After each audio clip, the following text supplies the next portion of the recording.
This quote-unquote agreement of just moving it down the road or in a couple of months' time is certainly not helping. Extending the deadline doesn't actually help the situation whatsoever. It's all about coming to an agreement and to an understanding and actually making something happen. Two different views of the shutdown, the fall threat, and today's deal that we believe, as we report to you tonight, will come through. All the major stakeholders said it's pretty much a done deal, just short of the voting, but nonetheless, the ink is not dry. Now, what about the consequences of this? Nobody seems thrilled about the way this went down, let alone the way lawmakers handled this. Let's see how our panel feels about it. And joining us tonight, a newcomer on RFL, Jonathan Yaden. He's a Democratic consultant with the Advance Group and a former executive director for the Kings County Democratic Party. Richard St. Paul, Republican strategist, former vice chair for the National Black Republican Association.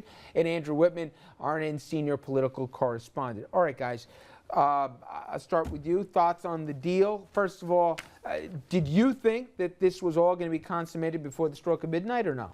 I did. I think if you take a look at Congress in history, I think you see that these deals need to happen because overall, people realize that the economy, the United States' standing in the world economy was at stake here, and they needed to strike a deal. But we were dealing with pyromaniacs that wanted to set the fire, and whether or not they understood that or not, either the thrill of the fire or the political opportunity, they were. I haven't seen folks like this before. And when they say things like, oh, it'll actually be good if we go over the cliff, you don't know who's calling the shots. I didn't know if Boehner knew who's calling the shots, so I wasn't sure. Absolutely right. I mean, you take a look, and we'll see what happens later tonight when the House votes. But, I mean, you'll see the Democrats with 200-plus votes, and you'll see 30 Republicans that end up joining with the Democrats. This is a Democratic bill. This is going to be a Democratic victory. Because Republicans were not able to come together and do anything John, here. At this point, we'll get into winners and losers in a minute here, but the deal itself, you happy? I mean, you're not happy? I mean, even Boehner admitted he had to capitulate at the end. He said, we lost. But that said, better than the alternative, right? Oh, no, absolutely. Look, nobody wants the government shut down. Nobody wants to default on the debt. Absolutely. Most people don't. Well, at the end of the day, you don't want to. Yeah. Right? Nobody wanted to, even though they were saying, hey, well, if we don't get what we want, we'll push the limit. But you don't really want to at the end of the day. I think you're right, although I think there's a fringe that we've learned here that actually don't live in the same real world that we do. So I'm not sure, but I think you're happy that this was averted. Exactly. But at the end of the day, I mean, to say that we're surprised that this happened, I mean, Boehner tried, wasn't successful in pushing through a House bill, and then he kicked it over to the Senate. And we know the Senate works in a very bipartisan fashion. We knew this was going to happen. See, so Boehner goes back. I'm not so sure. Absolutely. I mean, I know a lot of people. Remember, Boehner tried Tuesday to introduce the bill. He said, you know, I'm done. I'm going to kick it over to the Senate. And boom, here we are. I'm still not sure this thing is, like, I'm not going to be convinced it's done until the president actually puts a signature on something. That's how leery I am of the process in the House right now. Look, I'm not. We talked about breaking the fever. I don't think this does that. This kicks it back to January and February. We're going to have to deal with this all over again. Personally, I thought that the closer we got to the deadline, Democrats should have taken an even firmer stand and said, you know what, let's just eliminate the debt limit. Let's never deal with the debt limit again.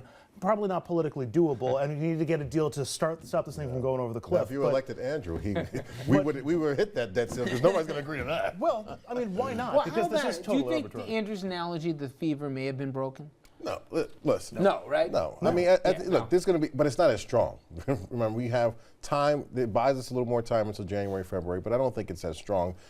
Our backs are pressed against the wall. The government was already shut down, okay, and the debt ceiling would have been reached tomorrow. But what was accomplished here? I mean, all it did was kick the can down the road and play politics as usual. Next year, it'll be an election year, and people are going to be like, hey, you know, the debt ceiling, the CR, it's January. Maybe it's because Andrew and I watched way too much C-SPAN today, but in the Senate, it seemed, and I'll only leave it at the Senate, that they looked around the room and said, nobody's going to, there was a reason why Ted Cruz literally held an impromptu press conference as Senator McConnell was actually talking. Yeah. There was a reason for that. They've marginalized this guy. We'll get into winners and losers in a second. But my only point is there's a fatigue in the Senate. They don't want to do this again. In the House, I don't know.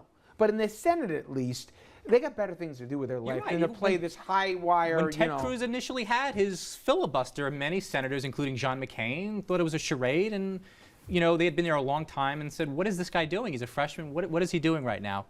But this is just hurting us. At the end of the day, the reality of the situation is that we keep raising the debt ceiling. We're $1 trillion in debt. We've got to deal with it. Remember in 1995. Don't worry, there's now a bipartisan commission. They're going to get it all done by December. Yeah, I'm That's sure. part of this. At the end of the day, the reality is we've got to deal with the social programs, with Medicaid. Like in 1995, the same thing in government shutdown was because of the social program spending. But this president we've got to deal with that. He's tried. The grand bargain, Boehner would love the grand bargain right now. He'd love to take him up on that deal. Absolutely. They keep trying, well, and unfortunately, Republicans won't do it. The sequestration also is taking place. We have the automatic cuts. Next up is the Department of Defense with the sequestration. So that is slowly, we don't have a deal on that yet. That's slowly seeping in.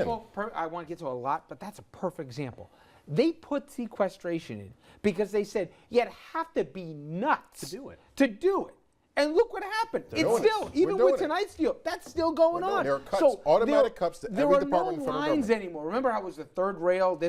There's no lines anymore. Nobody knows the idea that for the first time in American history, we would go over the debt limit with the most self-inflicted. There's no upside to it. The idea that we would have considered to do that was insane. And Andrew, let's put this in a political context and some of the consequences of this. It was interesting at the Drudge Report of all places and other things. They made allusions to what happens next year. They had a big flashing siren up that said Speaker Pelosi. Heritage Foundation came out and was whipping votes against this thing. Meanwhile, the Chamber of Commerce was whipping votes for it. So you really had a split between the ideological conservatives and the business conservatives. We've seen that split developing over time. But look, we said it before, I don't think this breaks the fever, so I think the Tea Party is likely to try this again come January, February. And this is so far removed from the midterm elections that it's not going to have an electoral impact. If the elections impact. were today, and they're not, they're a year. If they were today, the Republicans, they said, would lose the House. But that's just it. They're not Fair today. enough. That's All a joke. I want to do this. I know it's really. I know we're going to get heavy here. I want to do this really fast. So rapid fire, guys. Let's do winners and losers.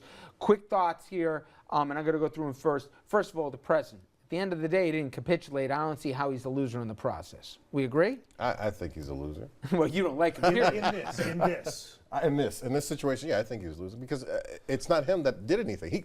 He failed to negotiate. It's the congressional body. He was out of this. He tried to negotiate. These He guys did. were not. Remember, he said, "I do not want to negotiate." How could you do it? I do not want to negotiate. So he's a starting loser. point I'm just was- going to do John McLaughlin at this point. He's a winner because he's the only grown-up in the room. Rich? All right.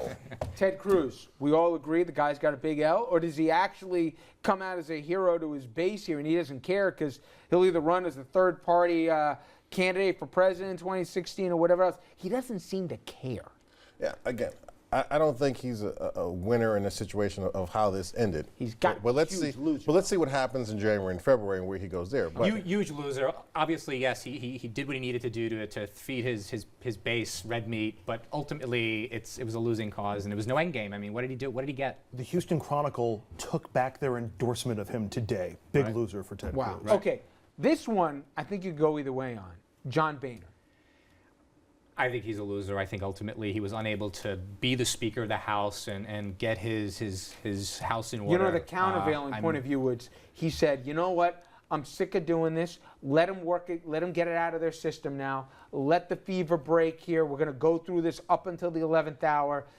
If he played this that way, you could argue he got out of the way and he kept his speakership. But he has a weaker hand now as he goes forward here. When this comes up again in the future, when But the did next he have big a piece of strong hand legislation, before? No, he didn't. But whatever hand he didn't have a had, strong it's hand. even weaker now. He's a big winner. He kicked it off to the Senate. He's gonna support this bill. The government's not going to shut down. I mean, the government's going to open back up. We're not going to reach the debt ceiling, and it's because. But do he the satis- Looney Tunes in the House shut up because now or of the no? Democrats in the House. but Their votes. But that doesn't Democratic votes. matter though. But he's bringing the bill to the floor and he's pushing it. And if it's with Democratic votes, that's fine. That's true leadership right there. If you're a Tea Party Bipartisanship. Republican, you have less reason to follow him. If you're a mainstream Republican, you have less reason to follow him. I put him in the loser column. Yes.